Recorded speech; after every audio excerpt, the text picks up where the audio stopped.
ഞങ്ങൾ road tax കൊടുക്കുന്നില്ലെങ്കിലും ഈ road ഞങ്ങൾക്കും അവകാശപ്പെട്ടതാണെന്നാണ്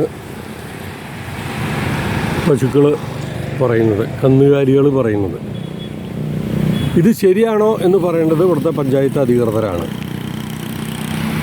നട്ടുച്ച നേരത്ത് റോഡിൻ്റെ നടുവിൽ കിടക്കുകയാണ് ഈ കന്നുകാലികൾ. പലതവണ ഈ ചാനലിൽ പരാതി കൊടുത്തിട്ടും വാർത്ത കൊടുത്തിട്ടും ഒരു പരിഹാരം ഉണ്ടായിട്ടില്ല. ഒരിക്കൽ പഞ്ചായത്ത് സെക്രട്ടറി നോട്ടീസ് കൊടുത്തു, അയച്ചുവിടാൻ പാടില്ല എന്ന് പറഞ്ഞിട്ട്. അത് കാറ്റിൽ പറത്തിക്കൊണ്ട് വീണ്ടും ആക്കുകയാണ്. ഇരുചക്ര വാഹനക്കാരോ ആരെങ്കിലും ഇവിടെ അപകടം സംഭവിച്ചാൽ ആരാണിതിന് മറുപടി പറയുക? ആരാണിതിന് ഉത്തരവാദി? ഇത്തരത്തിൽ കാലികളെ അഴിച്ചുവിട്ട് റോഡിൽ പ്രശ്നമുണ്ടാക്കുന്നത് അന്വേഷിക്കാൻ ഇവിടെ ആരുമില്ലേ? ഏത് ഡിപ്പാർട്ട്മെൻറ്റാണ് ഇതിന് നടപടിയെടുക്കേണ്ടത് എന്നറിയില്ല. അറിയില്ല എന്നുള്ളതല്ല, അറിയാം. അത് പറയുമ്പോൾ ആ ഡിപ്പാർട്ട്മെൻറ്റുകാർക്ക് ഒരു പ്രശ്നമുണ്ടാവും. അതുകൊണ്ട് ഇതിന് ശക്തമായൊരു നടപടി എടുക്കണം എന്നാണ് ഇതിലെ പോകുന്ന യാത്രക്കാരുടെയും വാഹന ഉടമകളുടെയും ആവശ്യം. ആരാണ് ഇതിന് നടപടിയെടുക്കേണ്ടത്?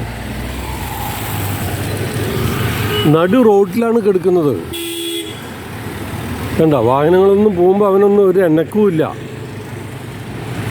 ഇതിന് ശക്തമായ നടപടിയെടുക്കാൻ ഏത് ഡിപ്പാർട്ട്മെൻ്റ് ആണെങ്കിലും ആ ഡിപ്പാർട്ട്മെൻറ്റിൻ്റെ മേലധികാരികൾക്ക് ധൈര്യമുണ്ടോ എന്നുള്ളൊരു വെല്ലുവിളിയാണ് നാട്ടുവിശേഷങ്ങൾ എന്ന ചാനൽ ചെയ്യുന്നത്.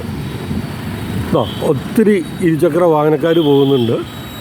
അവർ ഇതിനെതിരെ ഒന്നും നിൽക്കുന്നില്ല. അപകടമുണ്ടായാൽ ആരാണ് അതിന് ഉത്തരവാദി? ചാനലിനോട് ദേഷ്യം വിചാരിച്ചിട്ട് കാര്യമില്ല. കണ്ടോ, രാത്രിയും ഇത് തന്നെയാണ് സ്ഥിതി. ഒരു ട്രാഫിക് പോലീസോ ട്രാഫിക് നിയന്ത്രിച്ചു കൂടാൻ ഈ കന്നുകാലികൾ ട്രാഫിക് പോലീസോ ആരാണ്? കഷ്ടം. ഇതാരെയാണ് പറയേണ്ടത്? ആരെയാണ് പഴിക്കേണ്ടത് എന്നാണ് ഞങ്ങൾക്ക് പറയാനുള്ളത്. ഒത്തിരി വാഹനങ്ങളുടെ യാത്ര ബുദ്ധിമുട്ടായിട്ട് മാറിയിരിക്കുകയാണ്. ഇവിടെ ഗതാഗതക്കുരുക്ക് വന്നു. ഒരു സ്കൂൾ ബസ് വന്നു. സ്കൂൾ ബസ്സിന് പോകാൻ നിവൃത്തിയില്ല. സ്കൂൾ ബസ് ഓണടിച്ചുകൊണ്ടിരിക്കുകയാണ്. പക്ഷെ കന്നുകാലികൾ അവിടെ നിന്ന് മാറുന്നില്ല. നല്ലൊരു സഹൃദയൻ കന്നുകാലികളെ മാറ്റുന്നു. നല്ലൊരു സഹൃദയനാണ് അദ്ദേഹം. കന്നുകാലികളെ മാറ്റിക്കൊണ്ടിരിക്കുകയാണ്.